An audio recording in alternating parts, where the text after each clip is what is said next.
Malaquias, capítulo 3, versículos 10 e 11, vai dizer assim: Provai-me nisto, diz o Senhor dos Exércitos, se eu não vos abrir as janelas do céu e não derramar sobre vós bênçãos sem medida. Por vossa causa repreenderei o devorador, para que não vos consuma o fruto da terra. Você já ouviu falar em infestação de gafanhotos?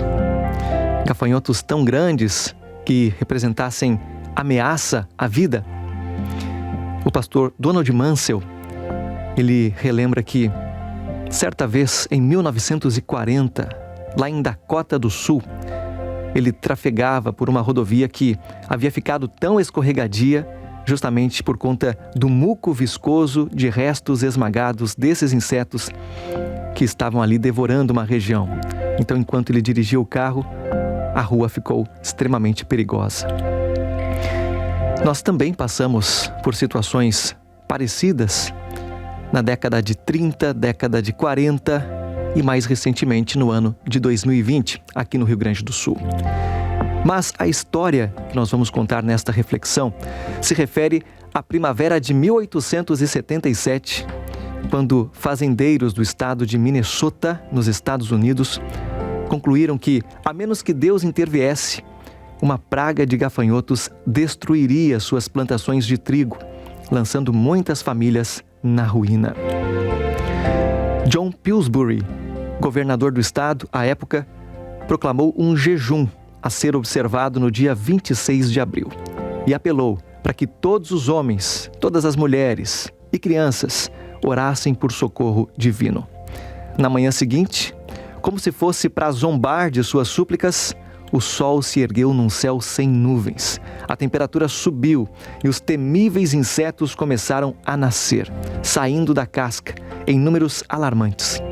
Parecia que o problema iria mesmo se agravar. A onda de calor persistiu por 3 dias. Alguns temeram que Deus lhes tivesse voltado as costas, mas veja o que aconteceu no dia seguinte. No 4º dia, uma onda de frio veio do norte. A temperatura caiu rapidamente e os gafanhotos foram destruídos com mais eficácia do que se tivessem sido pulverizados com um inseticida. Após a colheita, os celeiros dos agricultores, inclusive, puderam transbordar de grãos. E assim, o dia 26 de abril entrou para a história lá no estado de Minnesota, como o dia em que o Senhor cumpriu sua promessa de repreender o devorador.